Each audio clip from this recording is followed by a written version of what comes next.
Ellis, CrossFit Magnolia, Lesson 6 Coach Development, Lesson Planning Part 2. Okay, 4 minutes is hardly enough to fit all this in, but let's go.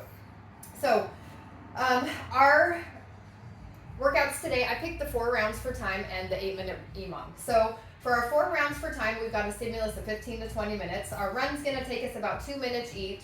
Our push presses at 2 seconds apiece should take us around 40 seconds per round. And then our muscle ups at about 5 seconds apiece should take us about 30 seconds per round, giving us our total stimulus or time at about 13:10. We'll round up to 13:30 just to make it easy. And then with the transition and our fatigue and our rest planned in there, we'll add about 3 minutes and 30 seconds to take us about to that 17-minute mark, which will put us right in the middle of that.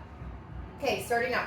Our whiteboard brief is 4 minutes. It's going to take me a little bit longer to go over this whole thing at the beginning of class. I don't want to get them to regroup at the whiteboard after we've done all that, so I'm going to go over everything at once and then walk them through. At our end, we've got 7 minutes for the cool down. This is going to be really important to cool down today, in my opinion. So we're going to go over some runner's lunges, maybe some hamstring stretches, child's pose, 90-90s, some dead hangs. Maybe we can reset and stretch some of those muscles out before they get out the door. Okay, for our dead start time for our EMOM, we're starting at 45 minutes into the class. For our dead start time for our WOD, we are starting at 20 minutes into class. Okay, for our general warm-up, we're going to go through some Hinshaw stuff, Hinshaw down, maybe some push-ups, Hinshaw back, maybe some dead bugs, Hinshaw, hollow, Hinshaw, maybe Superman. Okay, get prepped for that, that core. Then we're going to go into our specific warm-up for our push press. I'm going to have them get out their barbell right away. We're going to go over some Bergner because we've got to get that into that clean position, or we've got to clean it up to get it into that push press position. And then we're going to go over the mechanics of that and then loading, and then we'll have time to scale.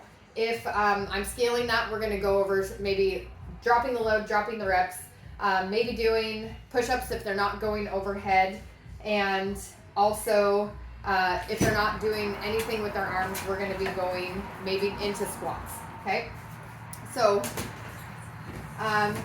after that, we're going to go into our specific muscle ups. We're going to start with maybe some kips, some push-ups, some chest to bar, and then muscle ups. I know the people who are doing our muscle ups kind of know what they're doing already, so I'll talk about some scaling options for that. We're going to do maybe our hardest pull-up for that, maybe some pull-ups and some dip type complex for that. Okay, then after that, we are not going to do a test run just because we are going to have a really squished for time here today. So we're going to have a 2-minute bathroom break because I know everybody's going to need that.